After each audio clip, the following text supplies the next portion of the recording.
The year is 1878. Deep within the sun-scorched, unforgiving landscape of the Arizona Territory lies Copper Canyon, a vast, labyrinthine chasm known for its rich copper deposits and its deadly, sudden dust storms. But the canyon holds a deeper, more chilling secret: the legend of the Phantom Bells. Locals whisper of an ancient mission, lost within the canyon's depths, whose bells can sometimes be heard ringing in the dead of night, foretelling doom or guiding the lost to their final dusty resting place. Our story begins with Ellie Reyes, a resourceful and determined cartographer in her late 20s. Ellie isn't seeking copper. She's searching for her estranged father, Mateo Reyes, a renowned geologist who vanished nearly a year ago while on an expedition into Copper Canyon, obsessed with locating a rumored, incredibly rare vein of turquoise said to possess unusual properties. All that was found of him was his mule, wandering aimlessly at the canyon rim, and a tattered, almost illegible map sketched on a piece of rawhide. Ellie arrives in Dry Gulch, a dusty, ramshackle mining town clinging precariously to the edge of Copper Canyon. The town is a mix of weathered prospectors, cynical saloon keepers, and weary indigenous people who eye outsiders with suspicion. The town elder, Old Man Silas, a grizzled prospector with eyes like flint, warns Ellie. "Your father, he went too deep, girl.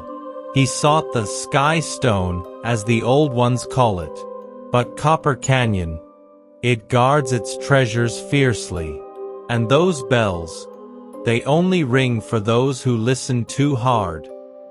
The legend of the Phantom Bells speaks of a lost Spanish mission, said to have been built centuries ago by ambitious conquistadors attempting to extract vast riches from the canyon. The mission and its inhabitants vanished without a trace, leaving only the spectral sound of its bells, a haunting echo of a forgotten tragedy.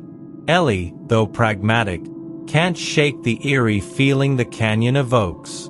The air in Dry Gulch is heavy, thick with dust and an inexplicable sense of foreboding.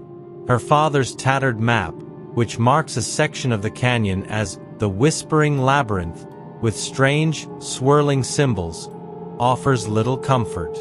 She sets up a small camp near the canyon rim, meticulously studying her father's map and his scattered notes, which speak of unusual magnetic anomalies and faint, resonant vibrations deep within the canyon walls. He was clearly tracking something more than just a mineral deposit. As she ventures cautiously into the upper reaches of the canyon, the heat is oppressive, the silence profound. The towering, rust-colored walls seem to loom over her, absorbing all sound. Yet, sometimes, when the wind dies down to an unnatural stillness, she hears it, a faint, almost imperceptible humming sound, emanating from the depths, a low resonance that seems to vibrate through the very rock beneath her feet. One sweltering afternoon, while navigating a narrow, twisting path in the Whispering Labyrinth, a sudden, violent dust devil whips up from nowhere, swirling around Ellie, blinding her. She stumbles, coughing, trying to regain her footing. Through the swirling dust, she hears it, clear, distinct, and impossibly close, the mournful, resonant clang of a large bell, followed by another, and another, ringing in a slow, deliberate rhythm. The sound isn't ethereal, it's tangible, vibrating through her very bones, a deep, bronze tolling that fills the canyon. Yet, there's no mission in sight, no structure from which the bells could possibly ring. The dust storm disperses as quickly as it appeared, leaving Ellie alone, trembling, her ears ringing with the phantom echoes. As she looks around, she sees something she hadn't noticed before. Freshly disturbed earth near a concealed crevice. And stuck in the ground next to it, a small worn crucifix, clearly not of modern making, its wood dark with age. It's too distinct to be a random relic. Ellie stares at the crucifix, her heart pounding. The phantom bells were not just a legend, they were a terrifying reality. Her father had clearly stumbled upon something ancient and powerful, and the bells were not merely an echo in the dust, they were a chilling summons. The search for Mateo Reyes had just taken a far more perilous turn, deep into the heart of Copper Canyon and its forgotten, haunted past. The discovery of the ancient crucifix and the chilling clang of the phantom bells solidified Ellie's conviction. Her father was on the trail of something far older and more sinister than a simple mineral deposit. The Sky Stone and the Lost Mission were intertwined. She returned to Dry Gulch, seeking answers about the crucifix and the origins of the terrifying bells. She showed the crucifix to Old Man Silas. His eyes, usually sharp, widened in recognition. This is Spanish. Old Spanish. From the missions. It has the mark of the Brotherhood of St. Jude, a zealous order. They came here centuries ago, seeking gold, but also something else. Silas recounted the legend, piecing together fragments from his ancestors, the local indigenous tribes. The Brotherhood, led by a ruthless and ambitious friar named Padre Esteban de Vargas, discovered a vein of the fabled Sky Stone, turquoise deep within Copper Canyon. But this wasn't just any turquoise. It was believed to possess spiritual properties, a direct conduit to the Earth's ancient energies, a living stone. The natives warned them, Silas rasped, that the Sky Stone was a gift from the spirits, not to be taken for greed. But Vargas, he saw only power. He wanted to use the stone, not just for wealth, but to amplify their prayers, to control the canyon, to build an empire of faith and gold. The Brotherhood built a mission in secret, deep within the canyon, and began to extract the turquoise. They even cast a set of large ornate bells from local copper, believing their sound, combined with the Sky Stone's energy, would call down divine favor. But their avarice corrupted the sacred land. The canyon rebelled, Silas whispered, his voice full of ancient fear. The earth swallowed them whole. One night, a massive dust storm, worse than any seen before, descended. When it cleared, the mission, the friars, the bells, all gone, vanished. Only the sound of the bells remained, ringing in the dust, a warning. The canyon claimed them, binding their souls to its depths. Ellie remembered her father's notes about magnetic anomalies and resonant vibrations. The living stone and the bells were not just symbols. They were tangible elements of this ancient tragedy. The phantom bells were the very bells of Padre Vargas's lost mission, their sound echoing from a space beyond their physical presence, forever trapped by the canyon's wrath. Ellie also pressed Silas about the strange, swirling symbols on her father's map, marking the Whispering Labyrinth. Silas explained these were ancient indigenous pictographs, used to mark places of significant spiritual power or danger. Some depicted what looked like swirling vortexes or pathways to the spirit world. Her father was clearly on the right track, albeit a perilous one. She returned to her camp, the terrifying narrative of the conquistadors echoing in her mind. Mateo's notes revealed his increasing fascination with the resonance of the turquoise.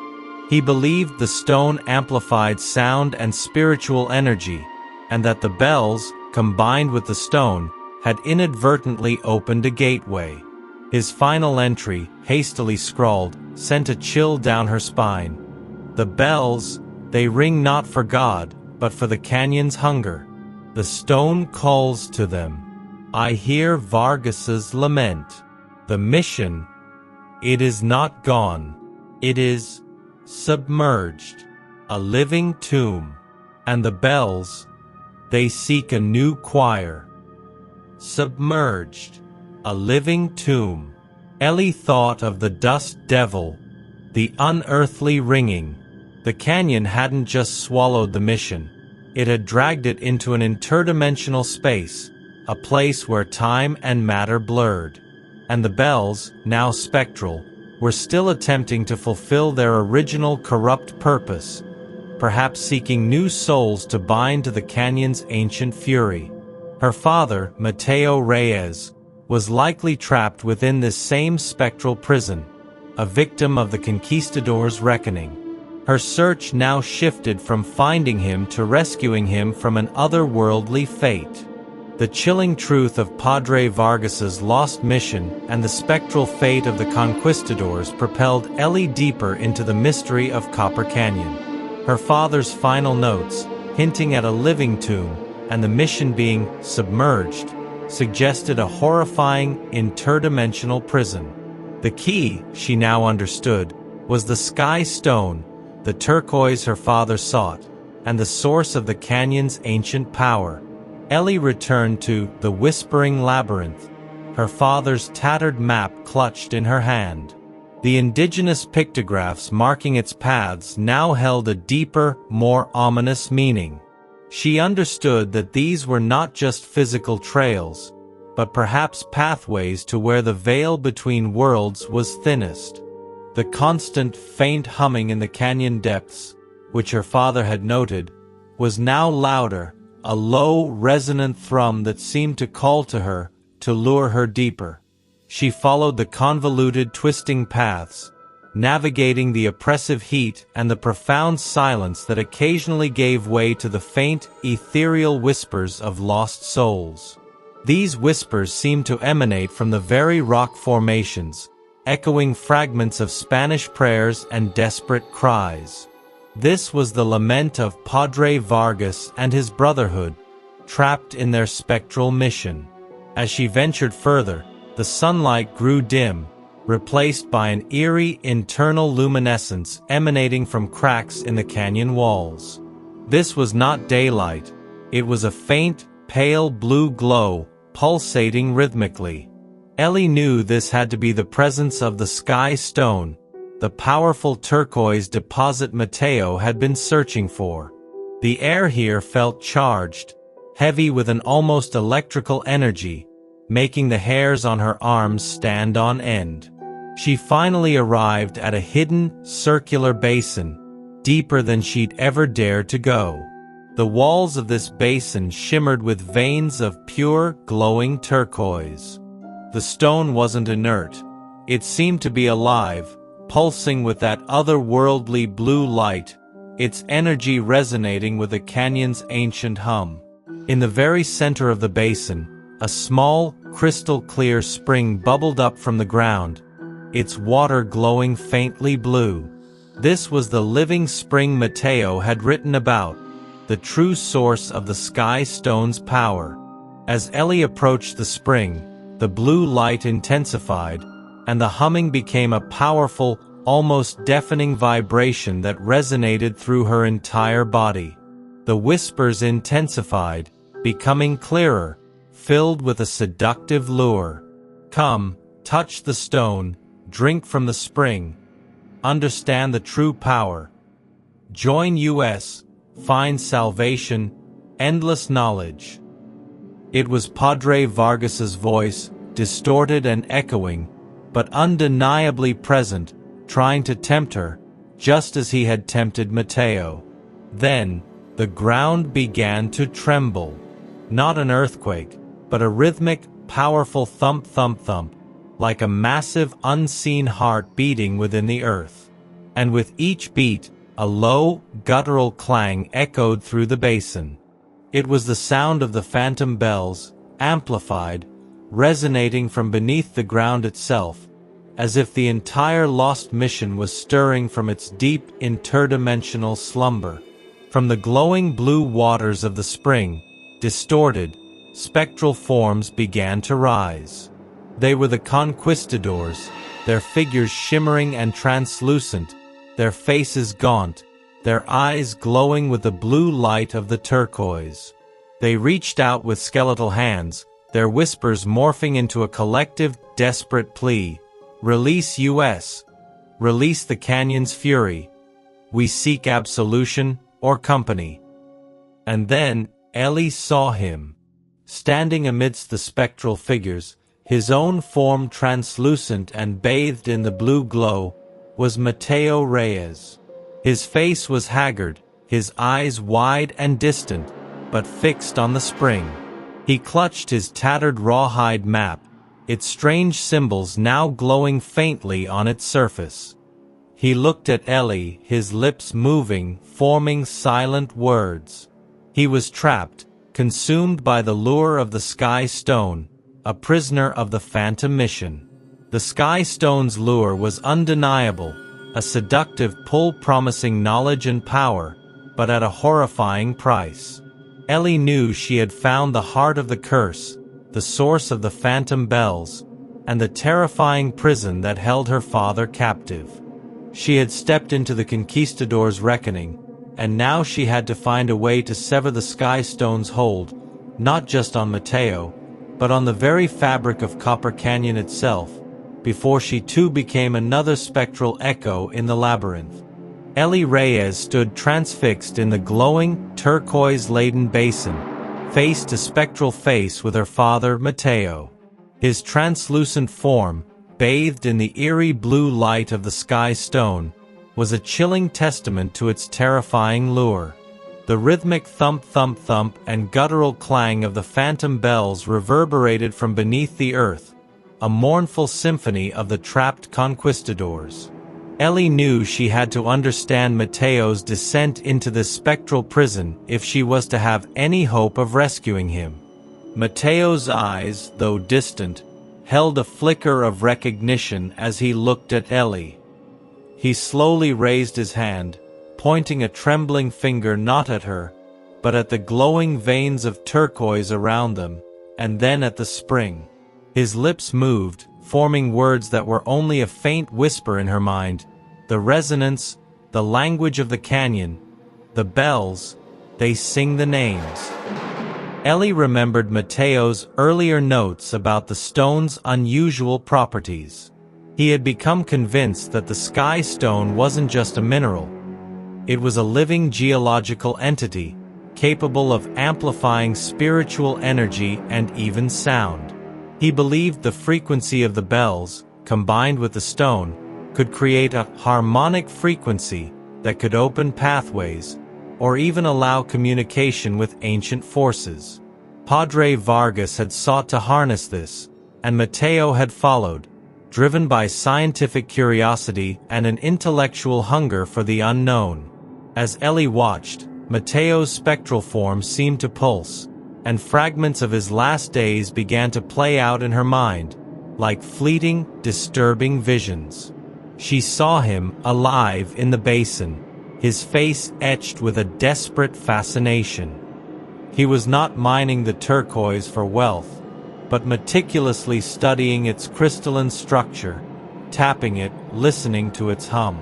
He was obsessed with the sound signatures of the canyon, convinced they held the key to its secrets. She saw him discovering a hidden deep fissure, filled with an even purer, more intensely glowing vein of sky stone. He realized this was the very core of the living spring, the heart of the canyon's power. It was here, she sensed, that he had truly crossed the threshold.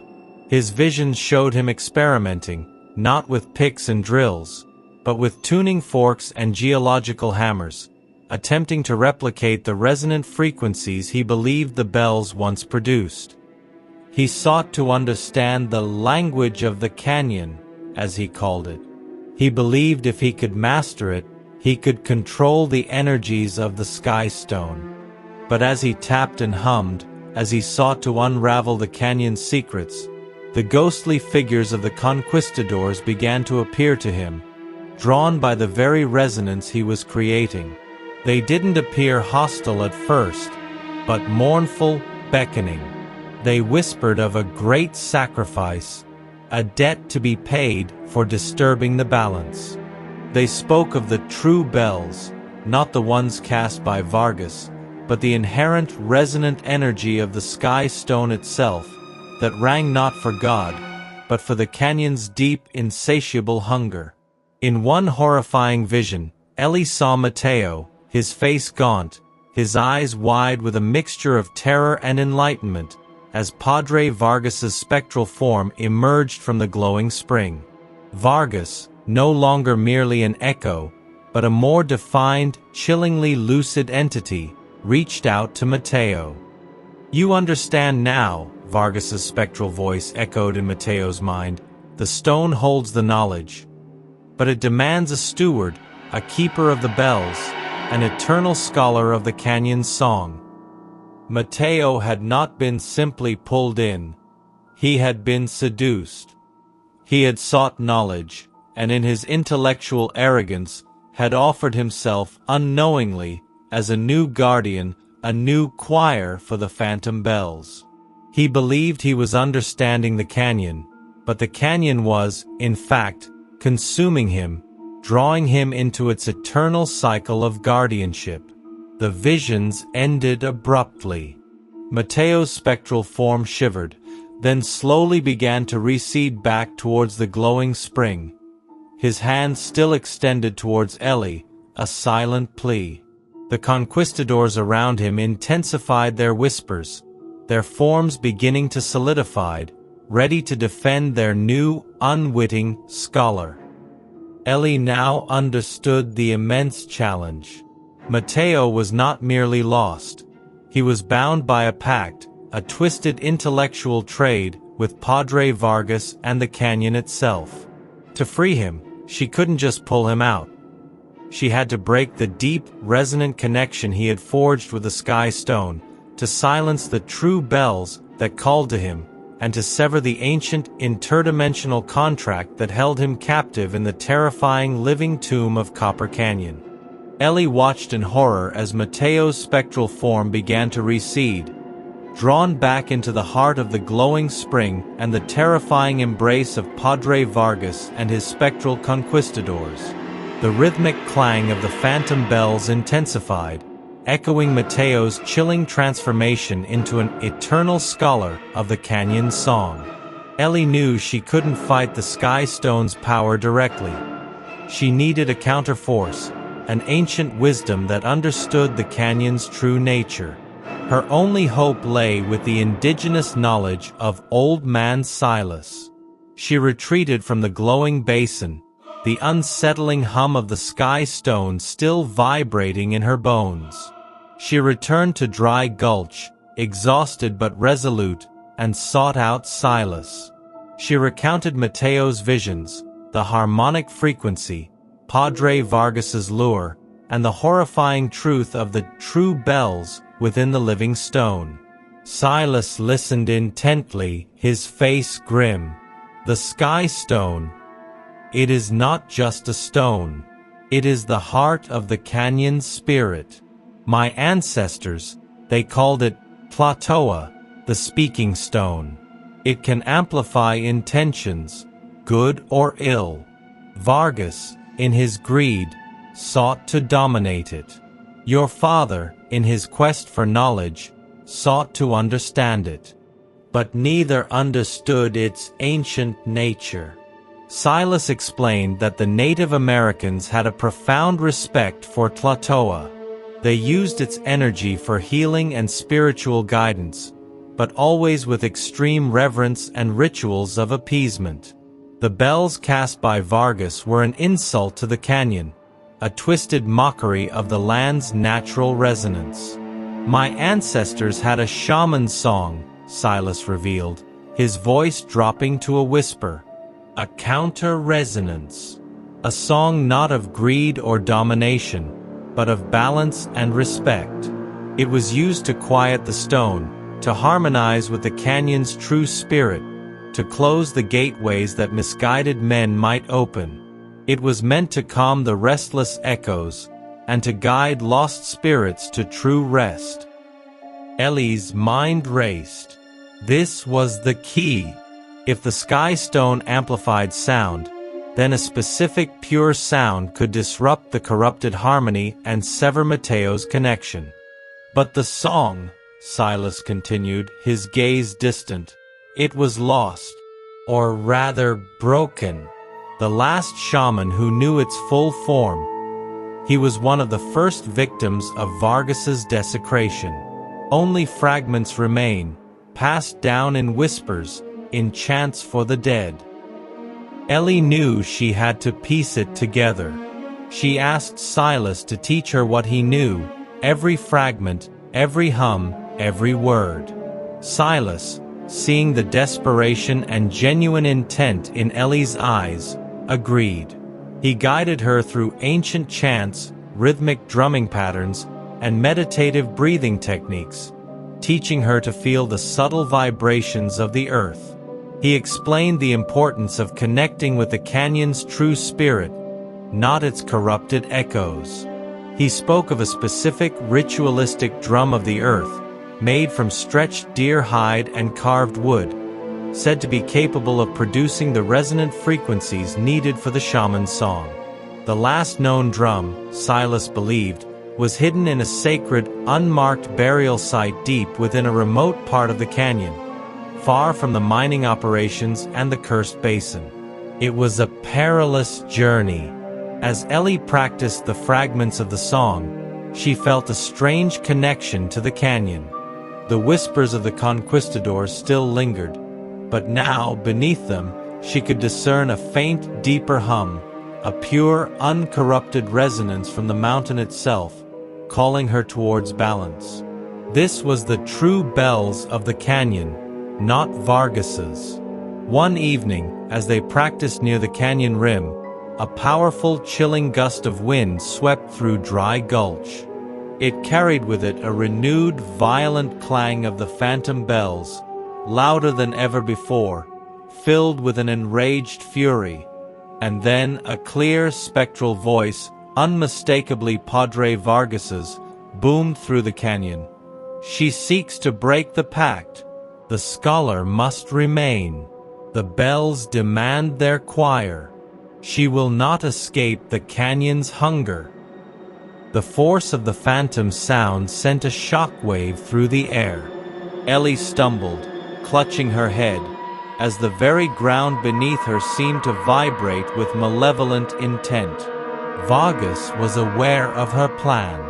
He was actively trying to stop her, to protect his new scholar and his spiritual prison. The battle for Mateo Reyes was not just spiritual. It was a race against time. Ellie had found the fragmented shaman song, but she needed the drum of the earth, and she had to master the song's full power before Padre Vargas consumed her father entirely, binding him forever to the phantom bells of Copper Canyon. The spectral wrath of Padre Vargas, fueled by the phantom bells, made it clear. He knew Ellie's intentions and would stop at nothing to keep Mateo bound.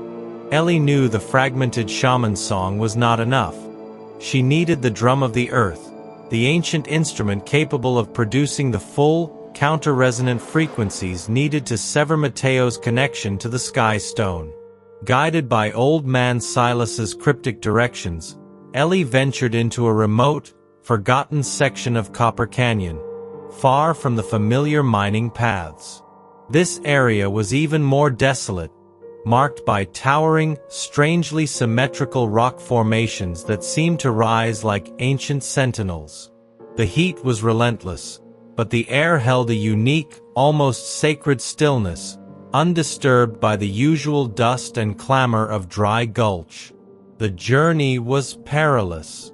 She navigated treacherous ledges and deep, shadowy crevices, always feeling the subtle, pure hum of the canyon beneath her feet, a stark contrast to the corrupted resonance near the Mission Basin. Silas had told her to look for a natural rock archway, carved by wind and water, leading to a hidden alcove.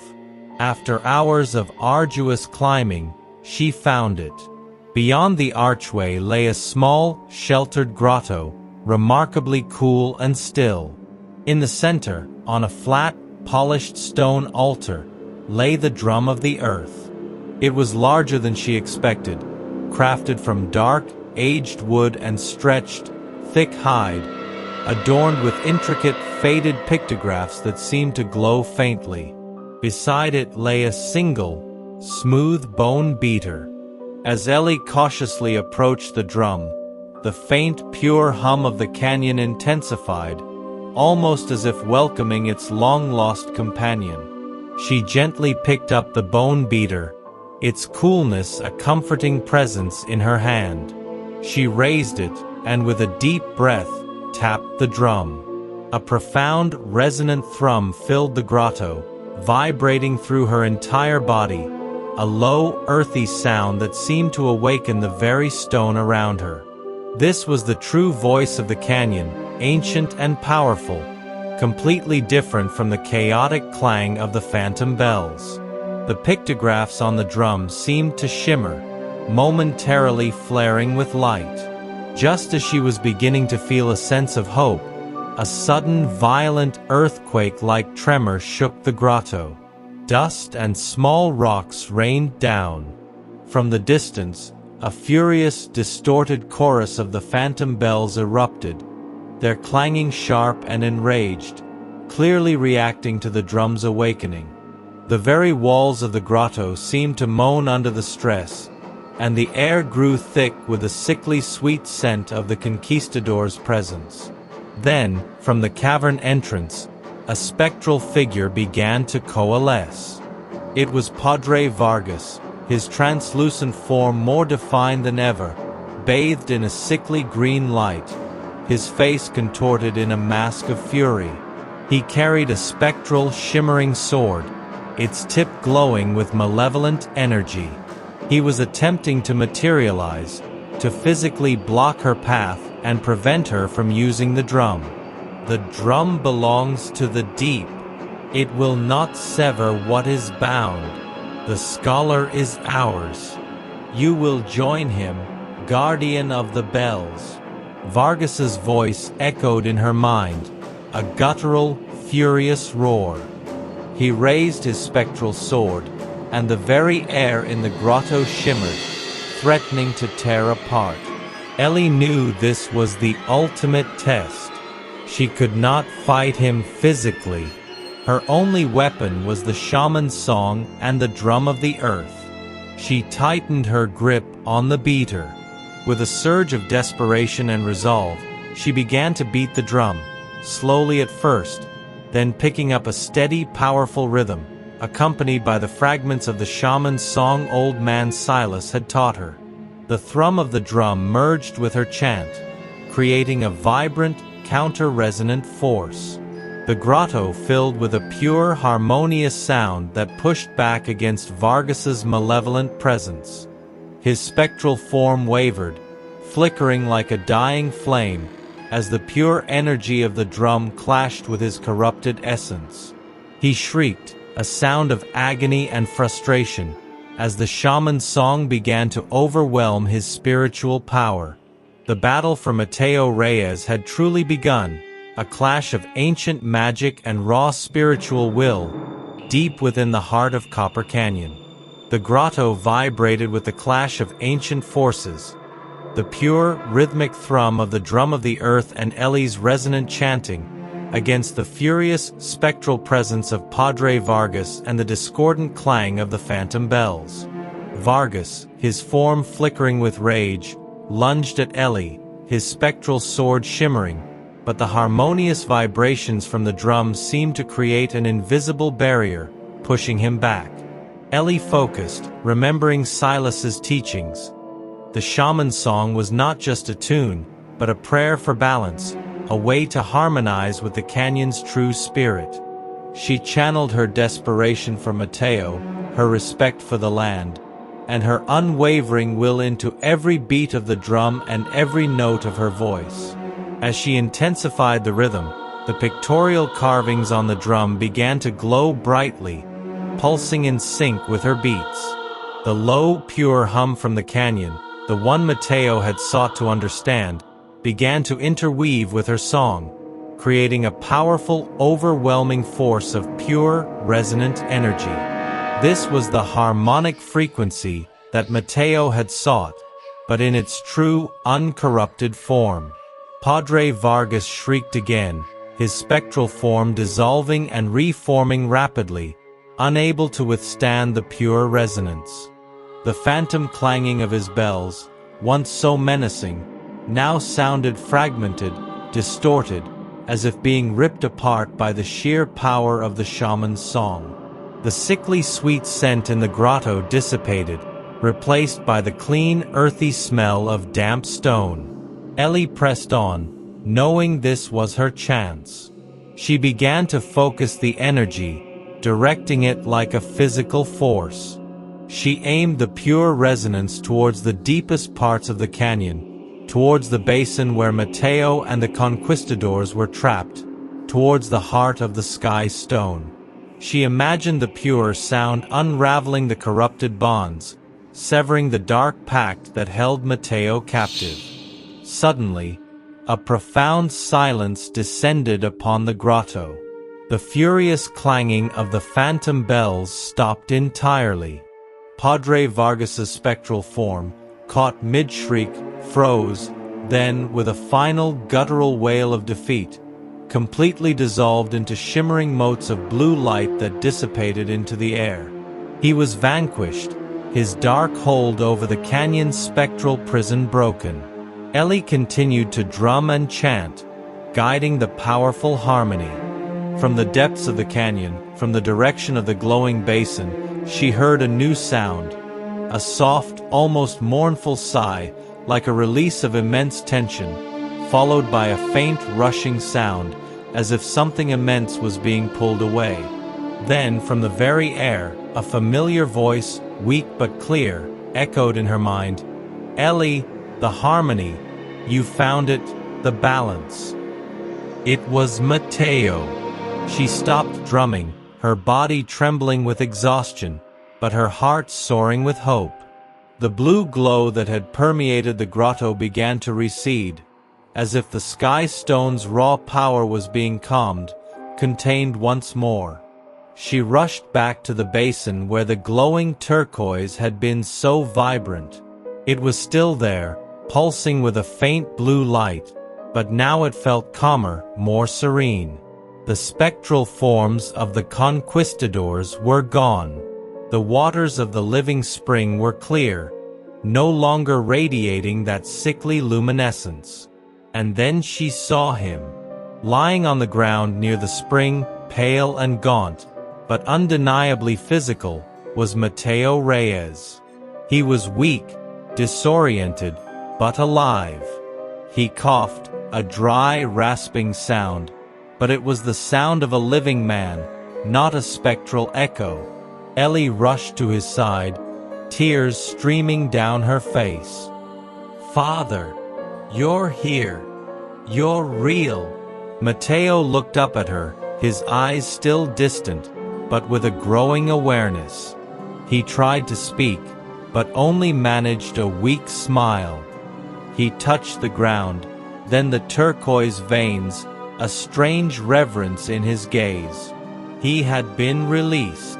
The harmonic resonance of the shaman's song, wielded by Ellie and the drum of the earth, had broken the curse, severed the bonds, and brought her father back from the living tomb. The phantom bells were silenced, their corrupted song replaced by the quiet, enduring harmony of Copper Canyon, finally finding its ancient balance. Mateo Reyes was back, physically present in the Copper Canyon basin, but a profound silence hung over him. He was weak, disoriented, and, as Ellie quickly discovered, profoundly changed. The joy of his return was tempered by a chilling realization. The harmonic release had brought him back, but the Sky Stone and Padre Vargas had exacted a terrible price of return. Ellie helped her father out of the basin, gently guiding him through the whispering labyrinth and back towards the upper canyon. Mateo moved slowly, his gaze distant, his attention often fixed on the glowing turquoise veins in the canyon walls, almost as if he could still perceive their resonance. He rarely spoke, and when he did, his words were fragmented, almost poetic, echoing his earlier visions. The canyon, it breathes a language of light. Once they reached a safer, more open area, Ellie questioned him gently. "Father, what happened? What do you remember?" Mateo looked at her, his eyes hollow. The knowledge, the beauty, it was immense. Padre Vargas. He showed me the interconnectedness, the spirit of the canyon woven into the stone. But he wanted a stewardship, an eternal one. He coughed, a deep rattling sound, and then spoke almost to himself. "The price of understanding is memory, a trade." Ellie's heart sank. She realized the truth. The Sky Stone, in its immense power, had traded Mateo's physical return for his memories of human connection. He remembered facts, figures, geological data, even the chilling details of Vargas's pact, but the emotional context, the personal relationships, the very essence of his bond with Ellie, seemed to be muted, fragmented, or even gone. He recognized her as his daughter, but the warmth, the shared history, the love they had once known, seemed to have faded into a distant echo. His journals, recovered from his camp, were even more disturbing. While his initial entries were precise and scientific, the later ones, written during his descent, contained frantic scribblings, highly complex mathematical equations mixed with arcane symbols, and unsettling diagrams of multi-dimensional spaces. There were detailed theories about resonant gateways and the ability to fold space-time through the Sky Stone's energy. He had truly delved into the impossible physics of the canyon, far beyond mere geology. Marty brought Mateo back to Dry Gulch, where Old Man Silas and the few remaining townsfolk watched their return with a mixture of awe and trepidation. Silas understood immediately. He is back, but not whole. The canyon, it claims what it can. A soul cannot simply leave such a place without a part of itself being left behind. Mateo spent his days in quiet contemplation, often gazing at the canyon from the rim, his hand occasionally reaching out as if to touch something unseen. He was no longer obsessed with finding the turquoise, but with understanding the very essence of the canyon's ancient spirit. He would sometimes sketch intricate, swirling patterns on the dust, similar to the indigenous pictographs, as if trying to recall a lost language. The phantom bells were truly silent now. The oppressive hum and sickly sweet scent had vanished from the canyon's depths. The Blackwater mine, though still dangerous, was no longer haunted by spectral conquistadors. The Sky Stone still pulsed with a faint blue glow in its hidden basin, but its power felt contained, peaceful, no longer corrupted by Vargas's malevolence. Ellie, exhausted but resolved, accepted the bittersweet reality of her father's return. She had brought him back, but he was a different man, forever marked by his journey beyond the veil.